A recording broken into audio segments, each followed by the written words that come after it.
मोठ्या प्रमाणामध्ये सगळे बंडखोर उभे होते, पण त्या ठिकाणी शिवसेनेने सगळ्यात जास्त नगराध्यक्ष जे आहेत ते त्या ठिकाणी निवडून आणले. स्ट्राईक रेट नगरपालिकेमध्ये देखील 135 जागा, बरोबर ना, 135 जागा आपण लढलो आणि 135 जागेमधून 64 जागेवरती 64 ते 70 जागेवरती नगराध्यक्ष शिवसेनेचा पहिली वेळ जो आहे तो त्या ठिकाणी बसलेला आहे. तर त्याच्यामध्ये जे आहे शिवसेनेचा स्ट्राईक रेट चांगला राहिलेला आहे, शिवसेनेवरचं प्रेम आहे, लोकांचा आशीर्वाद आहे, ते असंच अबाधित राहील. मला वाटत नाही कुठलं आव्हान आहे बंडखोरांचं. मुख्यमंत्र्यांनी अंबरनाथ आणि अकोट संदर्भात नाराजी व्यक्त केलेली आहे त्यांच्या स्थानिक नेतृत्वावर. अशा पद्धतीने जे युती आघाडी झालेले आहेत अकोट आणि अंबरनाथ, त्यांचं स्वागत आहे. नाशिकमध्ये सुद्धा नाही यांनी असं म्हटलंय की आव्हाच्या सव्वा जागा मागितल्या म्हणून नवी मुंबईमध्ये युती सोडावी लागली.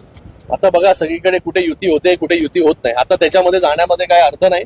जिथे जिथे युतीमध्ये निवडणूक आहे तिथे युतीमध्ये आपण लढतोय, जिथे युती नाहीये तिथे जे आहे स्वबळावरती वेगवेगळ्या पक्ष जे आहेत आपल्या आपल्या निवडणुका लढतायत आणि मॅक्झिमम जागा ज्या आहेत त्या मला वाटतं सगळीकडेच त्या महायुतीच्या निवडून येतील. मुंबईमध्ये युती आहे, नाशिकमध्ये देखील त्याच पद्धतीने आहे. त्याचं रिफ्लेक्शन किती पडेल असं तुम्हाला वाटतं? कारण महायुतीमध्येच मोठा संघर्ष बघायला मिळतो, महाविकास आघाडी म्हणून किंवा काही ठिकाणी फ्रेंडली फाईट जी आहे ना, काय प्रॉब्लेम आहे. पण आपण पाहिलं असेल नगरपालिकेच्या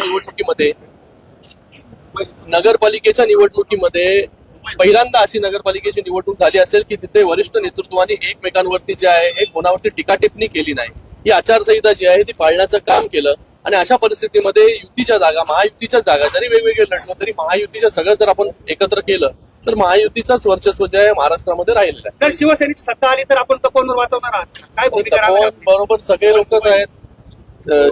शिवसेनेची भावना देखील लोकांच्या बरोबर आहे, नाशिककरांच्या बरोबर आहे आणि तपोवनच्या बाजूने आहे. पर्यावरण प्रेमी जे आहे त्यांच्या बरोबर आहे. आणि मला वाटतं इतक्या वर्ष जुने असणारे झाडं जे आहेत, मला वाटतं कुठल्या जर आपल्याला व्यवस्था करायची असेल तर त्याला पर्यायी देखील आपल्याला उपलब्ध आहेत.